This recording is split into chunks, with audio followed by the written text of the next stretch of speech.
CM Jagan కు తిరుగుబాటు భయం పట్టుకుంది. సొంత పార్టీ వాళ్లే ఎదురుదాడికి సిద్ధం కావడంతో జగన్ కు పాలుపోవడం లేదు. మాకు మళ్లీ టికెట్ ఇస్తేనే మిమ్మల్ని గౌరవిస్తామని ఇప్పటికే కొందరు ఎమ్మెల్యేలు సంకేతాలు పంపారు. ఒకరు ఇద్దరు కాదు, ఏకంగా 42 మంది ఎమ్మెల్యేలు జగన్ పై తిరుగుబాటు తుపాకీ గురిపెట్టడంతో జగన్ కలవరపాటుకు గురవుతున్నారు. వాళ్లను శాంతింపచేసేందుకు జగన్ ఇప్పటికే తన దూతను పంపించారు. ప్రయత్నాలు విఫలం కావడంతో జగన్ 4 అడుగులు కిందికి దిగి అసంతృప్తి ఎమ్మెల్యేలను బుజ్జగించే పనిలో నిమగ్నమయ్యారు. జగన్ తరపున రంగంలోకి MP Mithun Bengaluru guest house లో ఎమ్మెల్యేలతో భేటీ అయ్యారు. ఈ జాబితాలో 3 మంత్రులు ఉన్నట్లు సమాచారం. టికెట్ ఇవ్వకుంటే తాడోపేడో అన్నట్టు ఇప్పటికే నేతలు సంకేతాలు పంపించారు. తమకు సొంత బలముంది అని స్పష్టీకరణ చేశారు. చర్చల విఫలం కావడంతో సీఎం జగన్ ఎమ్మెల్యేలకు తాడేపల్లికి ఆహ్వానం పలికినట్లు తెలుస్తోంది. అసంతృప్తి వాదులతో మిథున్ రెడ్డి మాటామంతి జరిపారు. హితబోధలకు ఎవరూ పెద్దగా స్పందించకపోవడంతో జగన్ రంగంలోకి దిగినట్లు సమాచారం. బెంగళూరులో జరిగిన ఈ భేటీకి 42 మంది అసంతృప్తి ఎమ్మెల్యేలు హాజరయ్యారు. ఈ జాబితాలో 3 మంత్రులు ఉన్నారు. ఒక మంత్రి తాను నేరుగా వెళ్లకుండా తన జీవిత భాగస్వామిని పంపించారు. కొన్ని రాజకీయ కారణాలు, ప్రజల్లో ఉన్న వ్యతిరేకతను దృష్టిలో ఉంచుకుని ఈసారి మీకు టికెట్ ఇవ్వడం లేదు, అంతకు మించి మరో కారణం లేదు, మీకు తగిన అవకాశాలు ఉంటాయి అని మిథున్ బుజ్జగించారు. ఏ ఒక్కరూ ఆ మాటలతో సంతృప్తి చెందలేదు. పైగా కొందరు అగ్గి మీద గుగ్గిలంగా మండిపడ్డారు.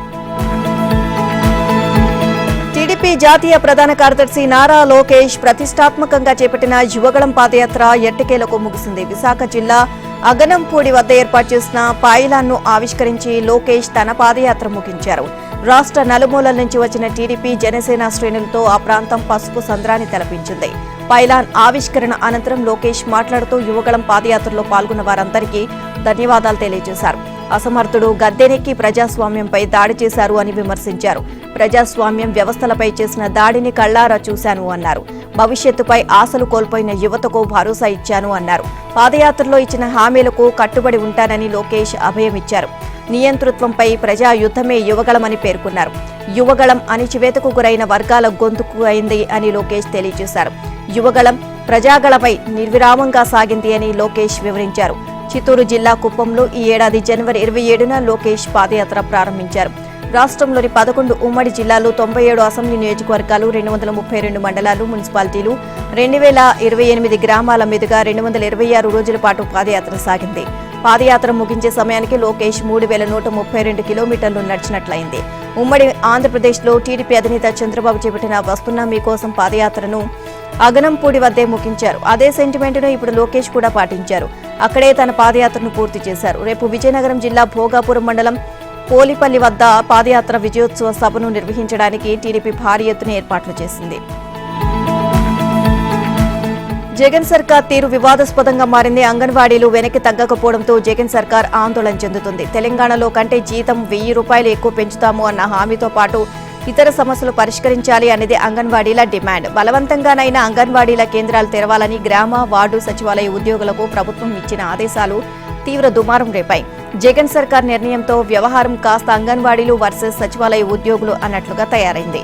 అంగన్వాడీలపై సచివాలయ ఉద్యోగులను ఉసిగొలిపి వారి మధ్య ప్రభుత్వమే జగడం పెట్టినట్లు అయింది. 2 శాఖలు ఇప్పటికే సిగపట్లకు తలపడ్డాయి. సచివాలయ సిబ్బంది సుత్తి, పొలుగు, ఇతర పనిముట్లతో తాళాలు పగలగొట్టి అంగన్వాడీ కేంద్రాలు తెరిచారు. ఈ సందర్భంగా సచివాలయ ఉద్యోగులు, అంగన్వాడీ సిబ్బంది మధ్య వాగ్వాదం మరింత తీవ్ర రూపం దాల్చింది. పలుచోట్ల అంగన్వాడీ సిబ్బందికి విద్యార్థులు, తల్లిదండ్రులు మద్దతుగా నిలవడంతో ఘర్షణ వాతావరణం ఏర్పడింది. అంగన్వాడీ కేంద్రాల తాళాలు పగలగొట్టడంతో సచివాలయ ఉద్యోగులపై అంగన్వాడీ సిబ్బంది, పోలీసులకు ఫిర్యాదులు చేశారు. దీంతో కేసు నమోదైతే తమ పరిస్థితి ఏంటి అని సచివాలయ ఉద్యోగులు ఆందోళన చెందుతున్నారు. ఏపీలో అంగన్వాడీల ఆందోళన 7వ రోజు ఉధృతంగా కొనసాగింది. రాష్ట్రంలోని సిడిపిఓ కార్యాలయాలు, మండల కేంద్రాల్లో అంగన్వాడీ కార్యకర్తలు, హెల్పర్లు పెద్ద ఎత్తున ఆందోళనకు దిగారు. పలు ప్రాంతాల్లో ఆర్టీఓ కార్యాలయాలను ముట్టడించారు. తమ సమస్యలు పరిష్కరించాలని అనంతపురం నగరంలోని కలెక్టరేట్ ఎదుట అంగన్వాడీలు వినూత్నంగా నిరసన కార్యక్రమం చేశారు. కలెక్టరేట్ ఎదుట సాష్టాంగ నమస్కారం చేస్తూ తమ సమస్యలు మొరపెట్టుకున్నారు. పాదయాత్ర సమయంలో జగన్ తెలంగాణ కన్నా ఎక్కువ జీతం ఇస్తానని చెప్పి మాట తప్పారు అనే ఆగ్రహాన్ని వ్యక్తం చేశారు. తమకు నిజాయితీగా రావాల్సిన ప్రయోజనాల గురించే ప్రశ్నిస్తున్నాము అని అంగన్వాడీలు తెలియజేశారు. ప్రభుత్వం స్పందించే వరకు ఆందోళన కొనసాగిస్తామని అన్నారు. వేతనాల పెంపు, గ్రాట్యుటీ, పింఛన్ అమలు డిమాండ్లను వెంటనే పరిష్కరించాలని కోరారు. ఎన్నికల ముందు ఇచ్చిన హామీని సీఎం జగన్మోహన్ రెడ్డి పట్టించుకోవట్లేదు అని ధ్వజమెత్తారు. కనీస వేతనం 26,000 ఇవ్వాలని డిమాండ్ చేస్తున్నాం. సమాన పనికి సమాన వేతనం ఇవ్వాలని కోరుతున్నాం. సమస్యలు పరిష్కరించే వరకు సమ్మె చేస్తాము అని అంగన్వాడీ కార్యకర్తలు స్పష్టం చేశారు. భద్రతా వైఫల్యంపై ఆందోళనకు దిగిన ఎంపీలపై సస్పెన్షన్ వేటు పడింది. ఒకరోజు ఉభయ సభల్లో కలిపి 70 మందికి పైగా సస్పెండ్ అయ్యారు. చరిత్రలో కనీవిని ఎరుగని విధంగా పార్లమెంట్ నుంచి 78 మందిని గెంటివేశారు. దీంతో పార్లమెంటును బీజేపీ ఆఫీస్గా వాడుతున్నారు అని విపక్షాలు మండిపడుతున్నాయి. లోక్సభలో 33 మంది, రాజ్యసభలో 45 మంది ఎంపీలను సస్పెండ్ చేశారు. కాంగ్రెస్ సభాపక్ష నేత అధీర్ రంజన్ చౌదరితో సహా 33 మందిని సభ నుంచి సస్పెండ్ చేస్తున్నట్లు లోక్సభ స్పీకర్ ప్రకటించారు. వీరిలో 30 మందిని ఈ శీతాకాల సమావేశాలు ముగిసే వరకు సస్పెండ్ చేయగా మరో 3 ప్రివిలేజెస్ కమిటీ నివేదిక వచ్చే వరకు సస్పెండ్ చేస్తున్నట్లు స్పీకర్ తెలియజేశారు. ఎంపీలు K Jayakumar, Vijay Vasanth, Abdul Khalif speaker podium వద్ద నినాదాలు చేశారు. శీతాకాల సమావేశాలు ముగిసే వరకు సస్పెన్షన్ కు గురైన వారిలో కాంగ్రెస్ సభాపక్ష నేత అధీర్ రంజన్ చౌదరి, ఆ party MP Gaurav Gogoi, DMK ఎంపీలు ఏ రాజా, టీఆర్ బాలు, దయానిధి మారన్, టీఎంసీ ఎంపీలు సౌగత్ రాయ్, కళ్యాణ్ బెనర్జీ, కకోలి ఘోష్, శతాబ్ది రాయ్ ఉన్నారు. సభాపతి ఆదేశాలు ధిక్కరించిన సభ్యుల సస్పెన్షన్ కు పార్లమెంటరీ వ్యవహారాల శాఖ మంత్రి ప్రహ్లాద్ జోషి ప్రవేశపెట్టిన తీర్మానాన్ని మూజువాణి ఓటుతో లోక్సభ ఆమోదించింది. రాజ్యసభలో 45 మంది ఎంపీలను సస్పెండ్ చేస్తున్నట్లు చైర్మన్ జగదీప్ ధన్కర్ తెలియజేశారు. కాంగ్రెస్ ఎంపీలు జయరాం రమేష్, రణ్దీప్ సుర్జేవాలా, ఏఎస్ వేణుగోపాల్తో సహా పలు పార్టీల విపక్ష నేతలపై వేటు పడింది. చంద్రబాబు దాఖలు చేసిన బెయిల్ పిటిషన్పై హైకోర్టులో వాదనలు ముగిశాయి. రాజధాని అమరావతి ఇన్నర్ రింగ్ రోడ్ కేసులో బెయిల్ కోరుతూ ఆయన పిటిషన్ దాఖలు చేశారు. లిఖితపూర్వకంగా వాదనలు సమర్పించేందుకు విచారణను న్యాయస్థానం శుక్రవారానికి వాయిదా వేసింది. అనంతరం తీర్పును రుజువు చేస్తామని ప్రకటించింది. దీనిపై జస్టిస్ టి మల్లికార్జునరావు ఆదేశాలు ఇచ్చారు.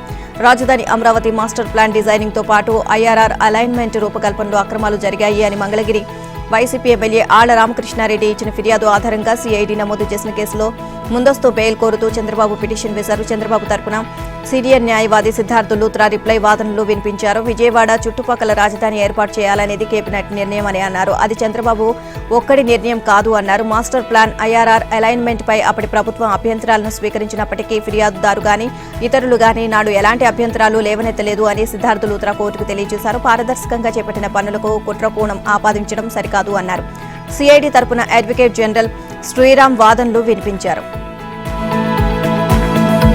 కరోనా కలవరం మళ్లీ మొదలైంది. దేశవ్యాప్తంగా పలు రాష్ట్రాల్లో కోవిడ్-19 కేసులు పెరగడంతో కేంద్రం అప్రమత్తమైంది. కేరళలో కొత్త సబ్ వేరియంట్ వెలుగు చూడడంతో కేంద్ర ప్రభుత్వం అప్రమత్తమైంది. కరోనా సమయంలో తీసుకున్న జాగ్రత్తలు మరోసారి తీసుకోవాలని అన్ని రాష్ట్రాలను హెచ్చరిస్తూ ఉత్తర్వులు జారీ చేసింది. పండగల సీజన్ సమీపిస్తున్న నేపథ్యంలో వైరస్ కట్టడి చర్యలను ముమ్మరంగా చేపట్టాలి అని సూచించింది.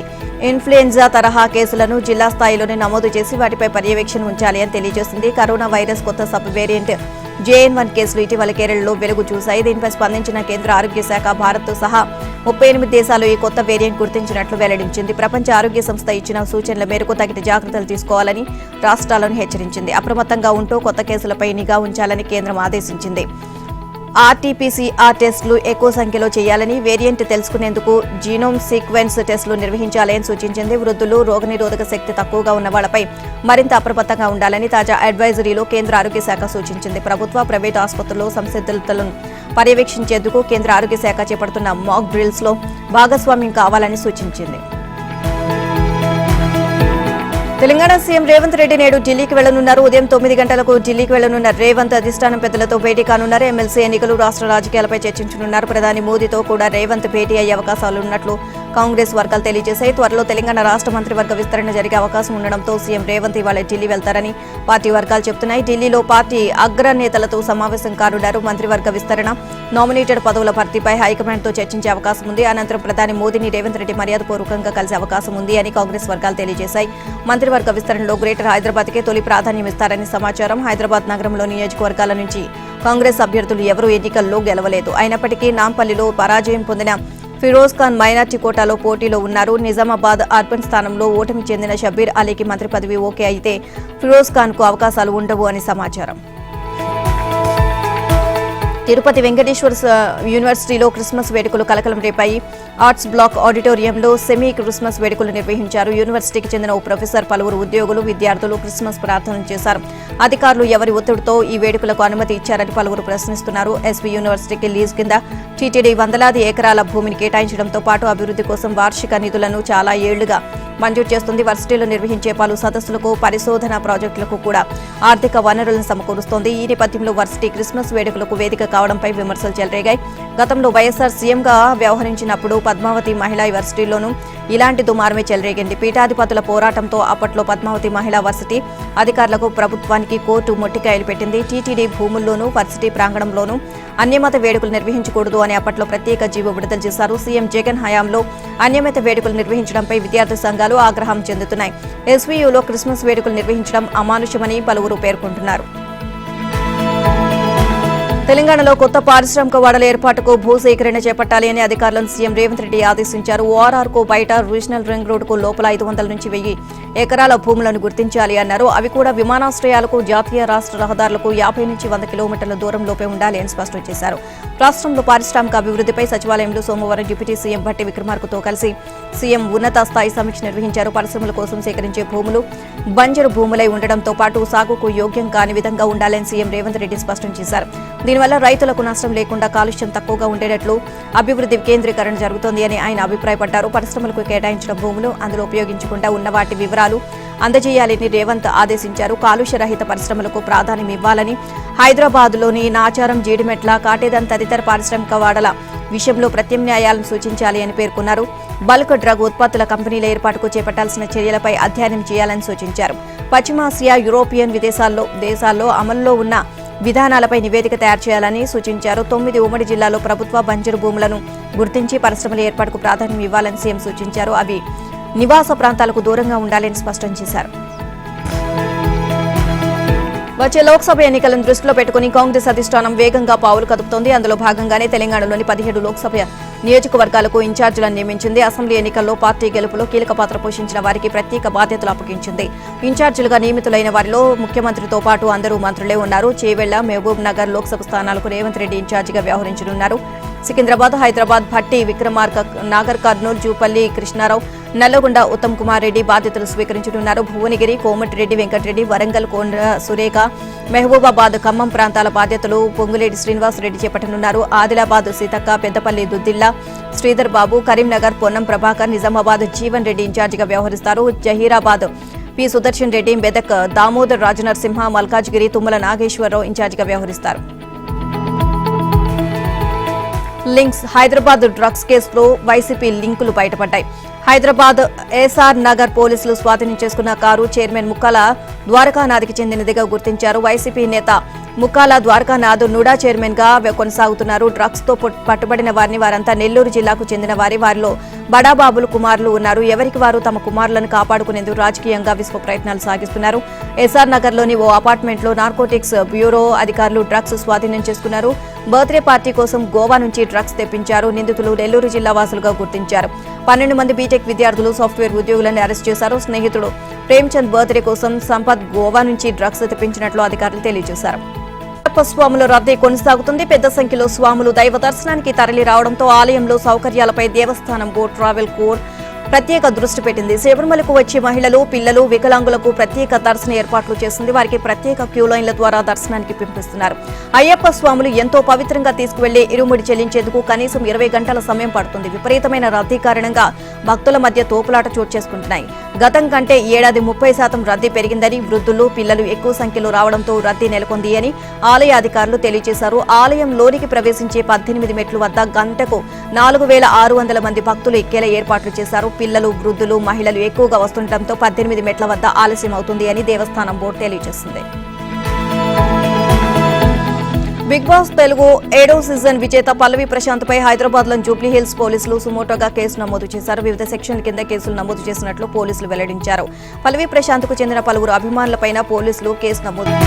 ఎర్రచందనం దొంగల ముఠాను తిరుపతి జిల్లా పోలీసులు అరెస్ట్ చేశారు. వారి వద్ద ఎర్రచందనం దొంగలతో పాటు వాహనాలను స్వాధీనం చేసుకున్నారు. ఓ ప్రైవేట్ లైసెన్స్ ఉన్న గోడౌన్లోకి దుండగులు చొరబడి దొంగలు తీసుకువెళ్లే ప్రయత్నం చేశారు. దీంతో టాస్క్ ఫోర్స్ సిబ్బంది, పోలీసు అధికారులు సంయుక్తంగా జరిపిన ఆపరేషన్లో 16 మంది ముఠాను అదుపులోకి తీసుకున్నారు. తిరుపతి జిల్లా సత్యవేడు మండలం ఇందిరానగర్ సమీపంలో ప్రైవేటు లైసెన్స్ ఎర్రచందనం గోడౌన్పై తమిళనాడుకు చెందిన ఎర్రచందనం స్మగ్లర్లు కాపలాదారులను బెదిరించి ఎర్రచందనం దుంగలను లారీలో వేసుకున్నారు. వారు పారిపోతున్న తరుణంలో సమాచారం అందుకున్న టాస్క్ ఫోర్స్ అధికారులు సినీఫక్కీలో వారిని వెంబడించారు. చెన్నై శివారు ప్రాంతం రెడ్ హిల్స్ చెక్ పోస్ట్ వద్ద వారిని అదుపులోకి తీసుకుని దుంగలను స్వాధీనం చేసుకున్నారు. ఒక లారీ, 2 కార్లు స్వాధీనం చేసుకున్నారు.